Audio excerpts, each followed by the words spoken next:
Among the myriad technological advances developed for destructive purposes during the Second World War, a few were adopted for peacetime use by civilians following the conflict's end in 1945.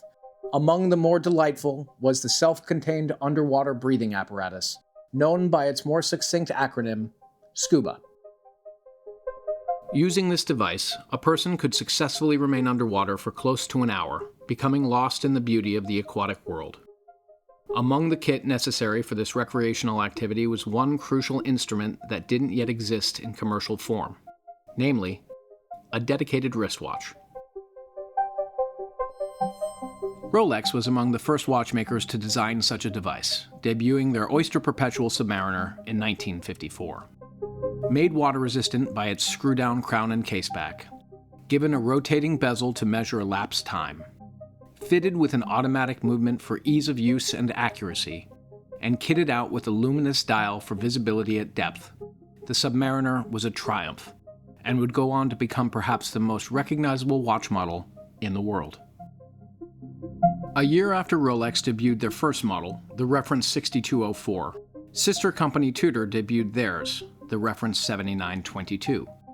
Effectively a Rolex Submariner, but equipped with a more affordable ETA-based automatic movement, it provided access to Submariner ownership at a much more approachable price point.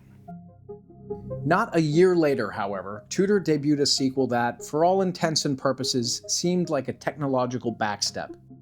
The reference 7923 was equipped not with an automatic movement, but with a modified version of the hand-winding ETA caliber 1182.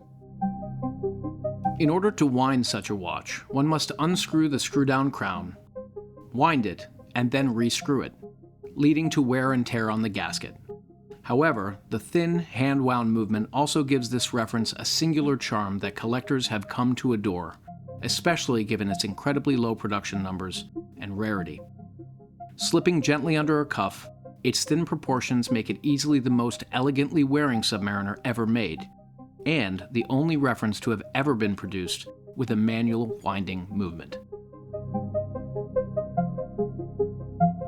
Housed in a 37mm stainless steel oyster case, the reference 7923 shares its other proportions with the more commonly seen small crown models, as well as an acrylic crystal, a rotating bezel with a black aluminum 60-minute timing insert, and of course, a Rolex-signed brevet crown. The dial, however, is where most of the action is. Produced in two versions, this stellar example features galvanic gilt printing that appears gold in color against the black background. An open minute track frames triangular, rectangular, and circular indices filled with luminous radium paint, while a luminous pencil handset is finished with a long seconds hand topped with a lollipop tip. Tudor and Oyster text appear beneath the stylized Tudor Rose logo, while above the 6 o'clock position you'll find Submariner and shock-resisting print. While some surviving executions feature no printed depth rating, other, rare versions such as this one feature 100/330, referencing depth limits in meters and feet, printed in red text, making for an extremely attractive vintage aesthetic prized by Rolex and Tudor collectors. With its impressively thin case, hand-wound movement, and red dial text, this second execution reference 7923 is an extremely rare bird indeed, with just a handful of examples known to exist, and even fewer ever having made their way to public sale.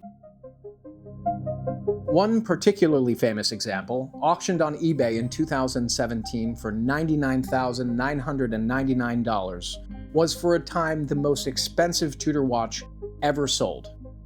Later, it was listed by a prominent dealer and sold again for the impressive sum of $350,000. The example on offer here is in excellent shape throughout, considering its 7-decade age. Its steel case is beautifully crisp, with thick, defined bevels, proof that it has been spared the common fate of a polisher's wheel. Though there is minor degradation to the luminous radium material, It remains remarkably whole throughout the dial, with puffy plots and a bright outer minute track standing in stark contrast to the inky blackness of the dial. Fitted with thick spring bars, it is also an absolute strap monster, transformable in an instant from a dressier tool watch to a serious piece of diver's kit, with the simple exchange of a leather strap for a NATO-style pass-through, or the addition of a Rolex-produced metal bracelet.